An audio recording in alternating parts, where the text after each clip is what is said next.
Hey guys, welcome back. Unfortunately, we don't got a lot of Camaro stuff today because Tristan's having some issues with his Bonneville. We will talk a little bit about some stuff for the Camaro, what we're going to be doing next, but yeah, we got some stuff going on with the Bonneville over here. As you guys heard, I don't know if we gave you all the details, but really does seem like the transmission is going out. It's now making noise just in idle. And I'm actually kind of hearing it from this side too, so it could be bushings or something. So we don't know exactly what we're going to do yet. Tristan's looking for either a spare. Looks good. Yeah, either a spare or we rebuild this one. So that's, you know, something that will happen. And then now, just randomly, he got an oil light, and then he checked under here, and you can see there's just like oil mist all over the back. And Tristan and I recorded a video.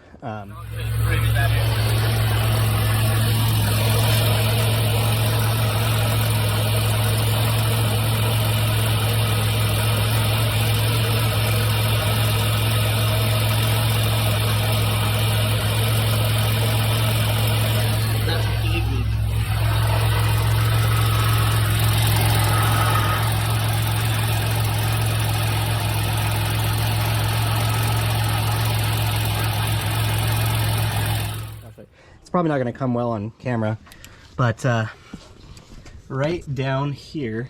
Okay, you know what? I'll do this. I'll unhook this. I'll get that out of the way. Yeah. Let me see. Yeah, go ahead. So right down there where you can see the orange RTV, that's where the limb gasket, or what are those called? The lower intake manifold gasket? The ones that go across that are orange on front. Oh, the guides. Guides. So we're seeing on this side and this side's worse. You physically can see where the dried oil is seeping out. So yeah, right in there, you can see oil would be coming from that corner, and we watched it while it ran, literally seeping all the way down. You can see all that oil back there. And I would say probably the worst of it is on this side. The front isn't so bad here. You can see the dried coolant from when we had that coolant leak too. Which we think it still might be present. Yeah, it could very well be. And this side, it's really going to be hard to see, but down in there, there's tons of oil, and that's also where like all this residue has come from. Like, Jesus, like so the much. valve cover is soaked. Literally soaked. Like, you touch your finger down there, and you can see how much oil there is. And it's definitely not coolant, it's oil for sure. So, you know, my original thought is we didn't retorque the heads after, you know, we got it running and it got heat cycles on it. You might not even need to do that, but some people said you might need to. Yeah. And so I was like, maybe that's it. But I think it makes a lot more sense for the, you know, the guides to leak, the lower intake manifold to leak oil out of the valley. Yeah, that makes a lot more sense. Show on the motor over here. And it was coming out on the very top and then seeping down. So it makes more sense that... Yeah, the highest point possible is where the leak's going to be occurring. So, I mean, that's where we observed it happening, right? Yeah. Oops, right in there. Right there. You know what's interesting though is that it's it's leaking in that corner and not on the flat part of it. It's only at the angle, right? So it's not leaking at the sides of the valley. It's only leaking in the very corners, so I don't know why. And we really doubt it's a head gasket. I mean, we could actually check compression, but they're multi-layer metal head gaskets, and we torqued them with new head bolts, and the surfaces were re-honed. It's not the head gasket. It's definitely the lower intake manifold gaskets. So yeah, I just noticed this. This had to have been happening for probably a week to get low on oil. Yeah, down 2 quarts. We checked it, and it was literally leaked. And as it's running, you can see a little stream of oil coming out. So it's a fast leak. And just the day before yesterday, I was smelling like a burning oil smell. I'm like, oh, that's not great. And then it went away. And then last night, I'm like, okay, well, check. And then I saw the valve cover in the back completely soaked, and then all the mist everywhere. And then I see it seeping out. So I'm not exactly sure what that is. If you guys know or seen this and know what it is, and it's not the lower intake manifold gaskets, definitely comment down below and let us know, because it's not so hard to remove everything or replace the gaskets, but it is a hassle. It's annoying. You have to take off the fuel rails, spark plugs. You have to unbolt the supercharger, the throttle bot, cold air intake, everything, drain the coolant, unbolt everything. We have our intercooler, which adds more. Take off the alternator. Yep, and if we could forego that, that would be optimal. But we're probably gonna take the front valve cover off and retorque the head bolts Just and check see what it's at. But retorque them to 80, and we're also checking the spark plugs in the gap because it seemed like it was misfiring a little bit. The plug, I mean, this looks a little bit lean, but I mean, it went through its tuning process, and now it looks like it's probably going to be a little bit rich. So we're checking the gap on all these and re-gapping them, and then we're going to, like Tristan said, retorque the heads. Yeah, and the spark plugs look good. All right. And Tristan's engine is like spraying oil. You know, it's funny, is I heard it spraying oil the other day. Oh, yeah? Yeah, because he drove past me while I was out of work doing it. Oh, really? Yeah. You heard it? Well, I'm just joking. Oh, he's saying that he's saying that he could hear the supercharger from me running a red light, and no, I was not in boost while going past that light. So he probably heard the transmission squealing. Yeah, probably. He's like, "Oh man, his supercharger." Nope, that's my transmission, bud. Yep. It's loud. Like they could hear it when I drove around the block. They could hear it. Yeah, so it's that bad. And it's louder. So just noted the story. Don't run red lights, kids. I didn't. Okay, yeah, not safe, kids. I didn't for. That's from two different perspectives. Anyways, so over here with this engine, I am the law. We're not going to talk about this here, but from the back of the engine, I guess it's like flipped. It'd be like this perspective from where it is, but we're seeing leaks start right here and there, and then a tiny one there.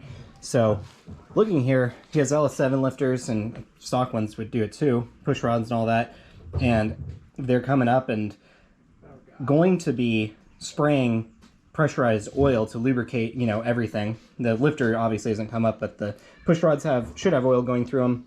Valve train also will leak down back into the valley, and the head comes all the way up to here. It could be oil just coming right through.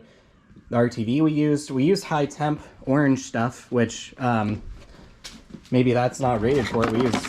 We use this red stuff, the 90-minute gasket maker. I mean, maybe it doesn't say it's rated for oil on here or something. I bet it would be. But... yeah, I bet all of them really are, except the clear one. Yeah, it doesn't really say on this. But Davis, you didn't want them knowing about this? Not yet. Well, if you guys didn't know, we are developing a special head gasket for the 3800 block. You know, this is going to be a jury rig special.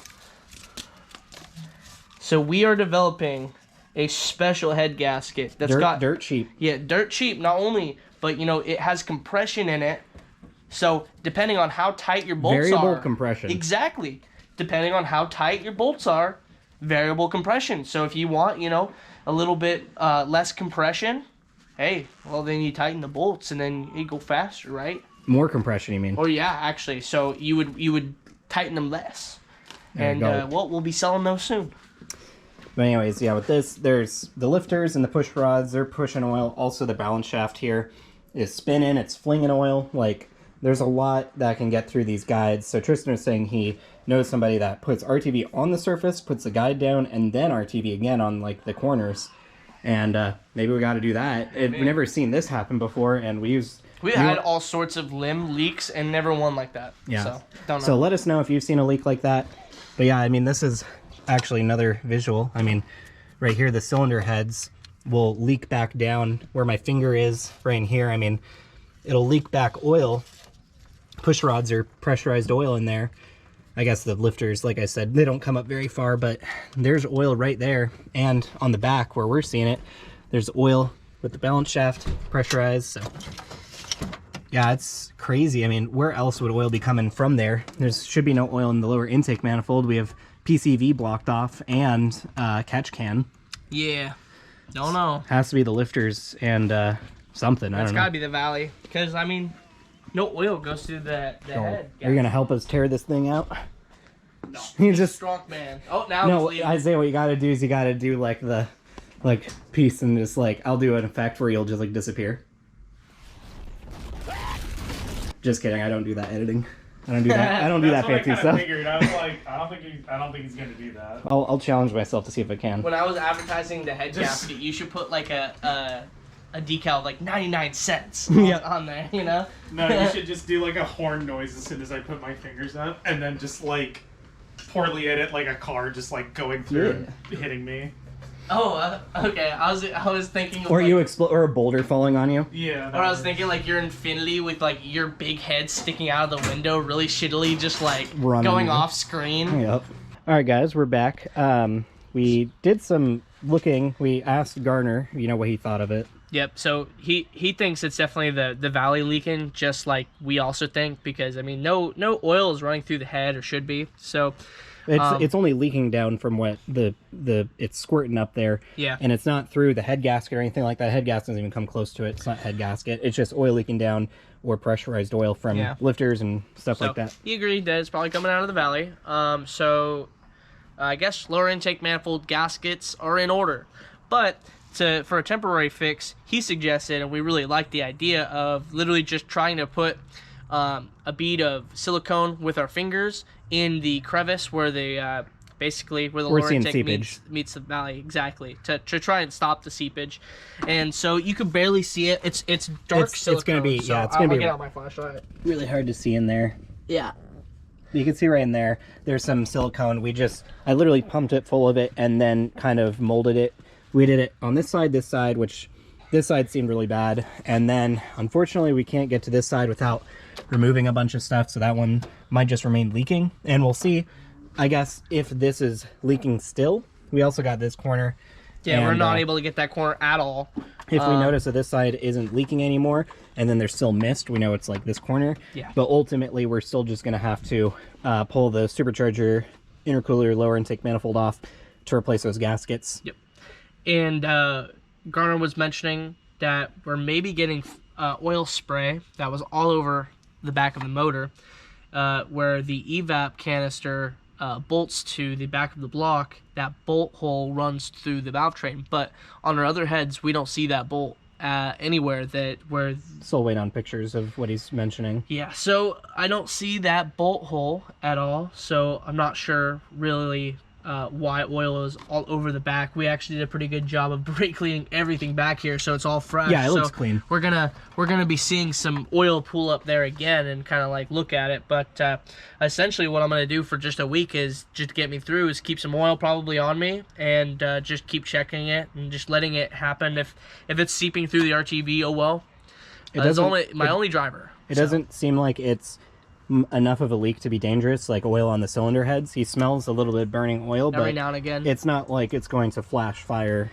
Yeah, unless it's like a serious leak, but we've not seen anything serious. Yeah, we've not seen anything too serious. And the only way it must be burning is coming here and down, dripping down on the headers, which that could cause a fire eventually, but yeah, we're just gonna try and fix it probably next week if we can, and it's gonna take us a few hours to get all this stuff off. I think if we start early, we can get it done. I think we can too, and it's gonna take some effort.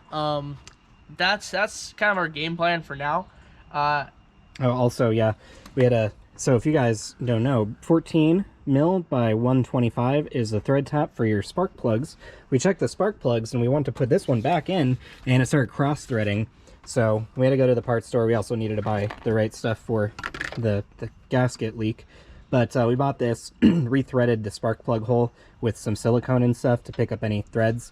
And it goes in fine now. The spark plug we had is bad, so we had a spare TR5. We used TR6s. Oh no, there's a 10 mil. Yeah. So 10 mil works perfect on this thing. Yep, to turn it. And that's basically what we did.